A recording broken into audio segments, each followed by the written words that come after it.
नमस्कार शेतकरी बंधूंनो, मी विशाल वसंत पवार आणि आज आपण कवठेमंकाळ तालुक्यातील खरशिंग या गावामध्ये दिग्विजय शिंदे जे शेतकरी आहेत आणि त्यांनी एक उत्कृष्ट पद्धतीने नैसर्गिक पद्धतीने शेती करतात आणि त्यांनी आता कोबीचा हा एक अर्ध्या एकरावरती जवळपास प्लॉट आहे आणि एकदम चांगला असं उत्तम दर्जाचा असा कोबी तयार केला आहे. तरी आपण त्या शेतकऱ्यांकडून संपूर्ण या पिकाची माहिती जाणून घेणार आहोत. चला सुरुवात करूया.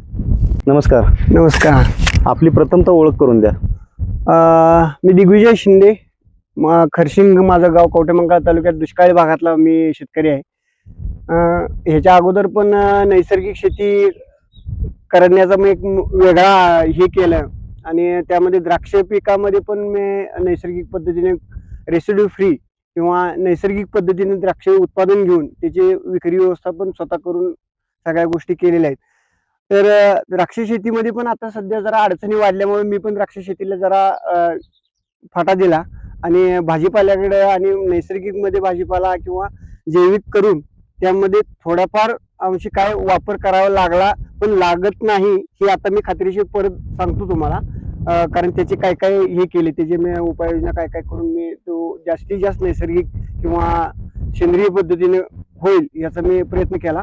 पहिलाच प्रयत्न होता भाजीपाल्यातला माझा हे, आणि तो कसा आहे, गेले 12-13 वर्ष मी नैसर्गिक पद्धतीने शेती करत असल्यामुळे द्राक्ष बागेचे काढलेल्या रानात माझा द्राक्ष जमिनीचा जो पोत आहे तो चांगल्या पद्धतीने सुधारलाय असं मला वाटते. त्याचं हे पीक बोलतंय, मी नाही बोलत, अशी हे मला हे आहे.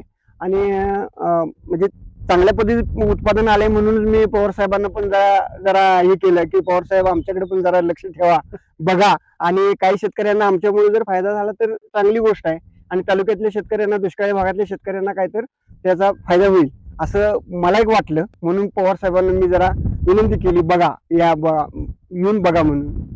आता ही जमीन तयार करताना सुरुवातीला म्हणजे कशी तयार केली, काय काय म्हणजे नांगरणी केली, काय कसं केलं? खोल नांगरट करून घेतली जमिनीचे आणि रोटर वगैरे मारून 4.5 फूट अंतराची सरी सोडून घेतली आणि मग त्याच्यावर लागवडीचा हे विचार केला. त्याच्यावर मग लागवड काय करायची हा विषय होता. त्या ह्याच्यात आम्ही फ्लावर हे पीक निवडलं. कारण माझा एक विषय काय होता की आपल्याला मल्चिंग नाही करायचं आत्ता लगेच, कारण खर्चाची बाजूचा विचार केला तर मल्चिंग करायचं नाही हा माझं हे होतं. आणि मल्चिंग करायचं नाही तर कुठलं पीक करायचं तर फ्लावरचं पीक आम्ही निवडले. बरोबर. म्हणजे आता 2 रोपातलं अंतर किती ठेवलंय? समजा हा एक गड्डा आहे, हा एक गड्डा आहे आपला फ्लावरचा. आता ही कसं आहे, ड्रिप आपली 40 सेंटीमीटरची आहे. तर एक या बाजूला जे लावले ते बटनाच्या समोर लावले आणि दुसऱ्या बाजूला ते 2 बटनाच्या मध्ये लावले. म्हणजे प्रत्येक एक साईड जर बटनावर लावत गेली 40 सेंटीमीटरवर तर 45 बाय 60 अंतर लागतं, जसं तुम्ही त्या मापान बसवलंय. म्हणजे 20 सेंटीमीटरवर एक रोप, 2 रांग आहेत एका ड्रिपच्या लाईनवर. मग आता व्हरायटी कुठली लावली? व्हरायटी निवडताना कोणती निवडला? व्हरायटी निवडताना कसं झालं की उन्हाळ्यात टिकणारी आणि पांढरी शुभ्र राहणारी व्हरायटी म्हणून सुपर शिग्रा ही व्हरायटी मी निवडली. बाकी दुसऱ्या कंपन्यांचे पण चांगले हे आहेत, पण त्यांचं कसं उन्हाळ्यात जरा टिकत नाही आणि ऍव्हरेज आणि वजनाला माल कमी येतो. त्यामुळं पोत भरताना सुद्धा गड्डा जास्त गड्डे भरावे लागतात. त्यामुळे मी जरा सुपर शिग्राचं, कारण अनुभवानुसार त्यांनी सांगितल्यानुसार मी सुपर शिग्रा निवडली. ठिबक लावतात, मग ह्याला आपल्याला तुषार सिंचन करता येणार नाही का? काय त्याचे दुष्परिणाम? चांगला प्रश्न विचारला तुम्ही. महत्वाची गोष्ट, आता ह्या वर्षी वाढलेलं टेम्परेचर, आता टोपी घालतो, वाढलेलं टेम्परेचर जे आहे ना, या टेम्परेचर कंट्रोल करायसाठी मी काय केलं की आता ड्रिप लाईनच्या ह्याच्या बरोबर 4 लाईनला मध्ये एक मी 20 mm ची जे नाही 1.25 इंची रेन पाईप टाकली की जेणेकरून 2 बेड इकडे 2 बेड इकडे भिजत होते. म्हणजे ड्रिप चालू असताना मी दुपारी 12 वाजता आणि दुपारी 3 वाजता 2 वेळा 15-20 मिनिटांसाठी फक्त मी ते रेन पाईप चालू करत होतो आणि इथलं जे टेम्परेचर होतं ते 2 ते 3 अंश सेल्सिअसने मी घटवत होतो. त्यामुळे हा सगळ्यात मोठा त्यात मी जे केलेलं काम आहे ते सगळ्यात चांगलं काम झालंय असं मला वाटतं. मग आता ही गड्डा तयार झाल्यानंतर रेन पाईप का काढल्या, म्हणजे त्याचे काही इफेक्ट होते म्हणून का काय? आता कसं आहे, आता जरी पाऊस आला समजा दुर्दैव आणि माझा आता माल सगळा तयार आहे आणि आज संध्याकाळी उद्या परवा 2-3 दिवसात जेवढं माल निघत आहे ह्या ह्याच्यात जर का पाऊस आला तर काळ्या बुरशीला माझा प्लॉट पूर्णपणे फेल होणार आणि मी मार्केटमध्ये 1 रुपया सुद्धा कमवू शकणार नाही. सगळ्या गोष्टी ह्या होणार आहेत, होत आहेत. म्हणून जसा गड्डा फुल तयार फुल झालं, होईल तसं फुल तयार झालं त्यावेळेला मी सगळ्या रेनपाईप काढून काढून ठेवले. म्हणजे शेतकऱ्याला हा. म्हणजे तुम्ही तज्ञ शेतकरी झाला त्यातले म्हणजे शास्त्रोक्त पद्धतीने शेती करण्याचा प्रकार म्हणायचा आहे. हा बरोबर. म्हणजे सुरुवातीला मी पहिल्या आठवड्यातच दुपारच्या वेळेच जे निरीक्षण केलं रोपांचं, त्यावेळेलाच लक्षात आलं की हे दुपारचं ऊन त्याला सहन नाही होत. हा. मग यांना काय करायचं, तर मी लगेचच त्याला रेनपाईप टाकली आणि दुपारचं 2 वेळा हे केलं. कारण भाजीपा जे कोथिंबीर आणि मेथी वगैरे पालक वगैरे करणारे जे शेतकरी आहेत, त्यांच्या अनुभव मी बघितले होते की ते रेनपाईपचा वापर करून कशा पद्धतीने ते भाजीपाला पिकवतात या उन्हाळ्यात.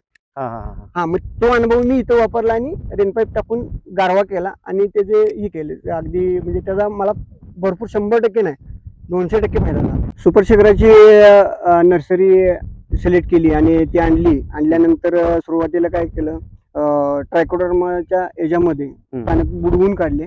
म्हणजे खाली त्या स्ट्रेला आळवणी केली आणि त्याची बरोबर सकाळच्या वेळेत 9-9:30 वाजेपर्यंत सगळी लागवड करून घेतली. बरोबर 40 सेंटीमीटरच्या अंतरावर लागवड करून घेतली त्याची. रासायनिक खत काय काय वापरता याला, म्हणजे सुरुवातीपासून आता माल जायला आपला तयार झालाय? रासायनिक खतांचं कसं आहे, रासायनिक खत मी काय म्हणतो माझ्या जमिनीच्या ह्याच्यानुसार हे झालं, पण इतर शेतकऱ्यांना ते जरा अगदी तज्ञांच्या सल्ल्यानुसार अगदी व्यवस्थित जरा थोडासा डोस देऊनच तुम्हाला करावं लागेल. जसं नायट्रोजनचं प्रमाण वाढवू शकतं किंवा फॉस्फरसचं कमी होणं, असंतुलित वापर केला. सुरुवातीच्या काळामध्ये कसं आहे, नायट्रोजनचं थोडं मात्रा यायला लागते. मग ज्या मात्रा आहेत 24-24 आता जी नवीन आलेली 24-24-0 आणि युरिया याचं तुम्ही हे करून त्याचं ड्रिप मार्गे दिले तर तुम्हाला चांगले रिझल्ट मिळतात सुरुवातीच्या काळात. कारण वाढीच्या काळात याची पानांची साईज मोठी होण्यासाठी आणि वाढ होण्यासाठी. आणि त्यानंतर जे आहे नत्रस्फोरपालाचे जे मार्केटमधले जे हे आहेत किंवा मायक्रोन्यूट्रन्स, महत्वाचं मायक्रोन्यूट्रन्स मोठ्या प्रमाणात लागतं याला. मायक्रोन्यूट्रिएंटचा वापर चांगला लागतो, कारण तेवढी जमिनीमध्ये पण पाहिजे आणि तुमच्याकडे वर्ण दिलेला पण पाहिजे. स्प्रे मधून मायक्रोन्यूट्रन्स हे घेत नाही, कारण याचं पान कसं असते, पान जरा तेलकट असतं. म्हणजे त्यामुळे निघून जातं आणि त्यामुळे ते कसं आहे, जमिनीमधून दिलं तर चांगले त्याचे रिझल्ट तुम्हाला चांगले भेटतात. आणि त्या पद्धतीने मी थोड्या मात्रेत मी दिले. त्यांचं जे रिकमेंड त्यांनी केलं होतं की तेवढ्या पद्धतीने मी काही जास्त ह्याला दिलं नाही, कारण आपल्या जमिनीचा पोत चांगला आहे म्हणून मी तुम्हाला रिपीट तेच करतोय की जमिनीचा पोत चांगला असल्यामुळे मला त्याचा फायदा झाला. आता ही एवढं टेम्परेचर जवळपास आता 44 पर्यंत जातंय आणि या 44 टेम्परेचरला सुद्धा कोबी एवढा चांगला, आपला फ्लावर एवढा चांगला आलाय. याला पाण्याचं तुम्ही नियोजन कसं केलं, म्हणजे सुरुवातीला आता कोणत्या महिन्यात लावलं आणि तिथनं, कारण कोबी हा 4 महिने घेतला, म्हणजे 4ही हंगामात घेतलं जातं. खरीप मध्ये घेता येतो, रब्बी, उन्हाळी आणि आपल्याला ऑक्टोबर नोव्हेंबरला सुद्धा काही जण लागण करते. तुम्ही कोणत्या महिन्यात लागण केली आणि तिथनं पाण्याची डोसेस कसे ठेवले, म्हणजे पहिलं सुरुवातीला 1 तास 2 तास सोडलं, पुन्हा 4 तास असं वाढवावं लागलं, काय झालं? आता माझी लागवड ही 9 मार्चची. 9 मार्च आणि आज मला वाटतं 1 मे आहे महाराष्ट्र दिन. 9 मार्चची लागण. त्या सुरुवातीला बेड अगदी गच्च ओले करून घेतले होते, म्हणजे जमीन पाणी अगदी ह्याच्यात येईपर्यंत इतकं ओलं करून घेतलं होतं. त्यानंतर लागवड झाली. त्यानंतर हे आहे ते 2-3 तास मी माझं कंटिन्यू पाणी राहिलं.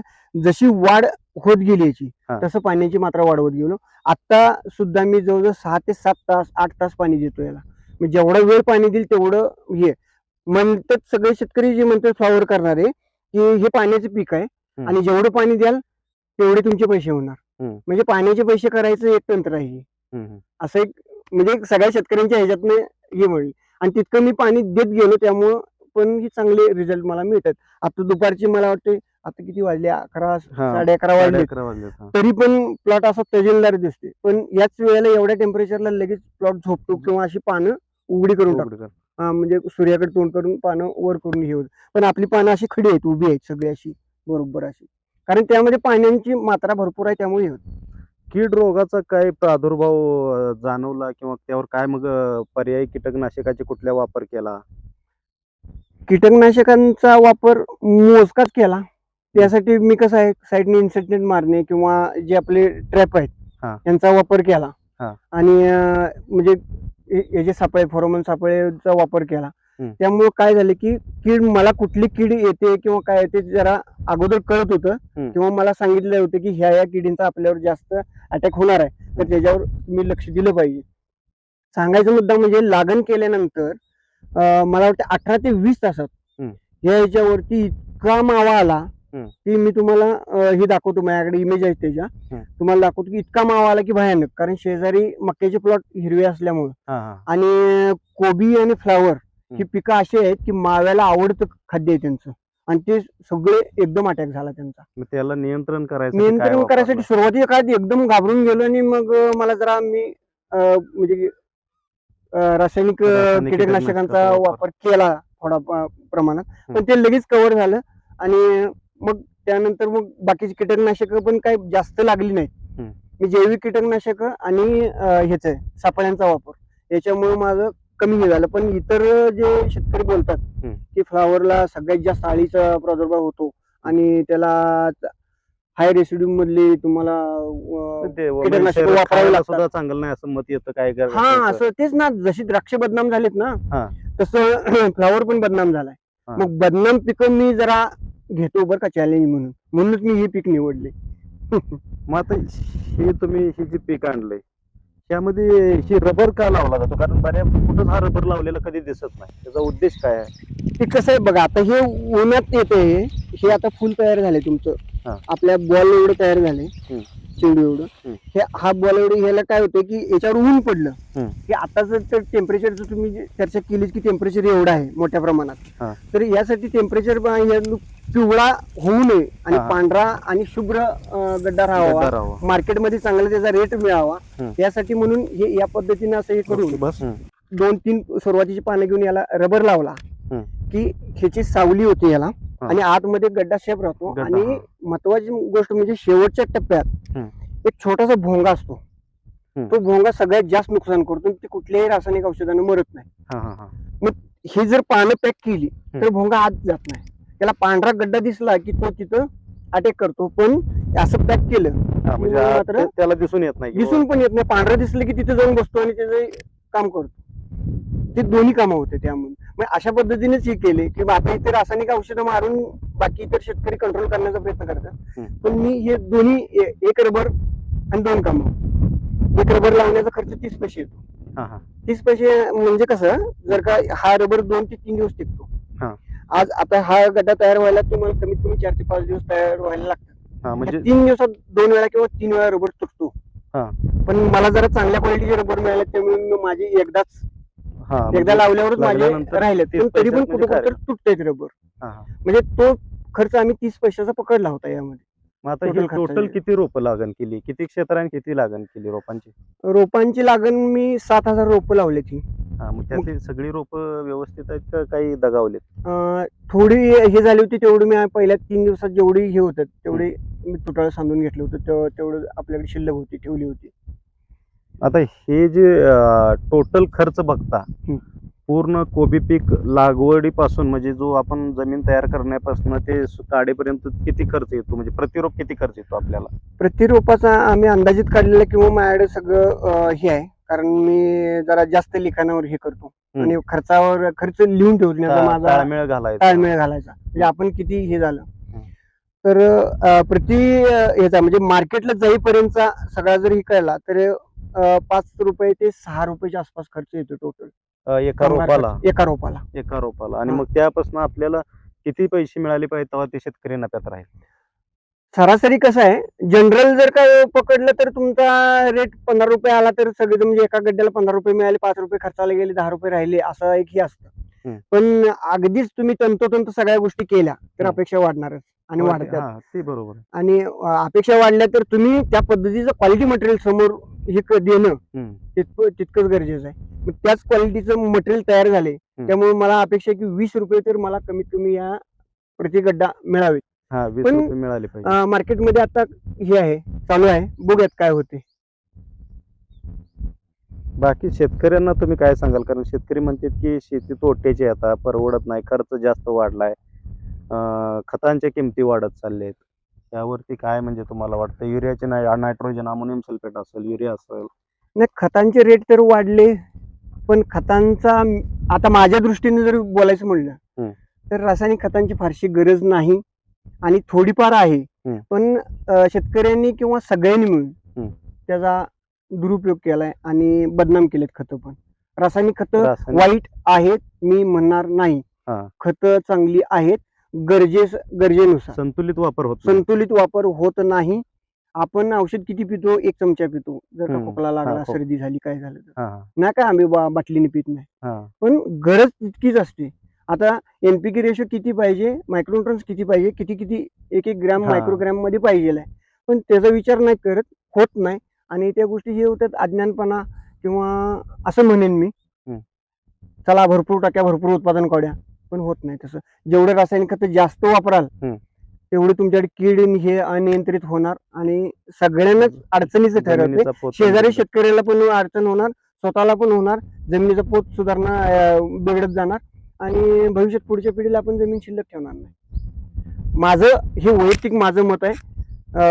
खतं चांगली आहेत, वाईट नाहीत, फक्त पण व्यवस्थित वापर वापर योग्य केला पाहिजे.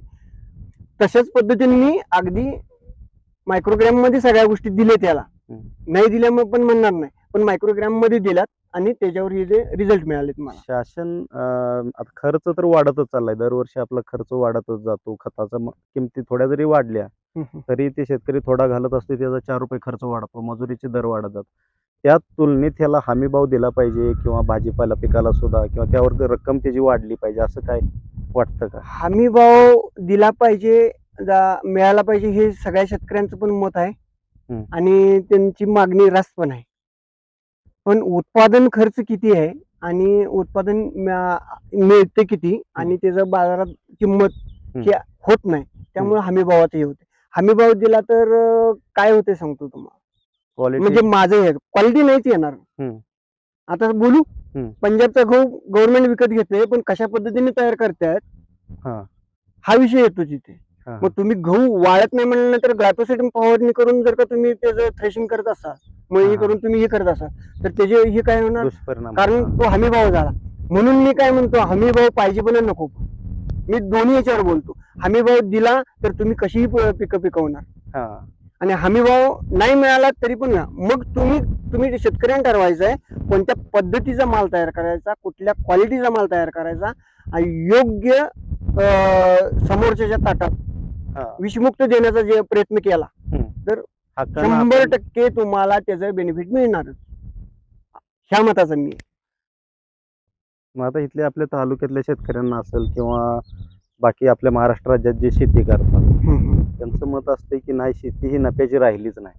ऊस पीक जरी असलं किंवा इतर कुठलीही पिकं असल्यावर तुम्ही भाजीपाल्यातनं एवढ्या 40-45 टेम्परेचर आहे, आता सध्या 11 वाजले तर 45 टेम्परेचर आहे, तरी सुद्धा तुम्ही एवढ्या क्वालिटीचा कोबी तयार केला. मग शेतकऱ्यांना तुम्ही काय सांगाल? योग्य वेळ निवडणे, मार्केटमधला पुढचा अंदाज घेणे. आज तुम्ही मोबाईलवरती सगळं जगाचा सगळा तुमच्या हातात करलो, दुनिया मुठ्ठी में, तुमच्या मुठीत आहे. पण तुम्ही काय बघताय आणि काय करताय हे ज्याचं त्याने ठरवायचं आहे.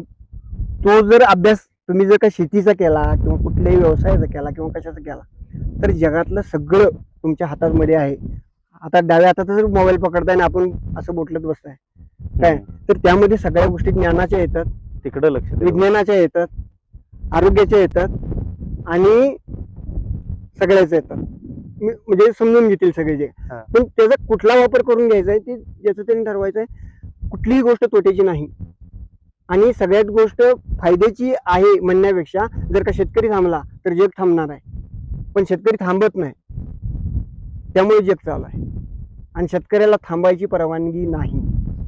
त्यामुळे शेतकरी राजा आहे. शेतकरी राजा आहे. बरोबर. दिलेल्या माहितीबद्दल धन्यवाद.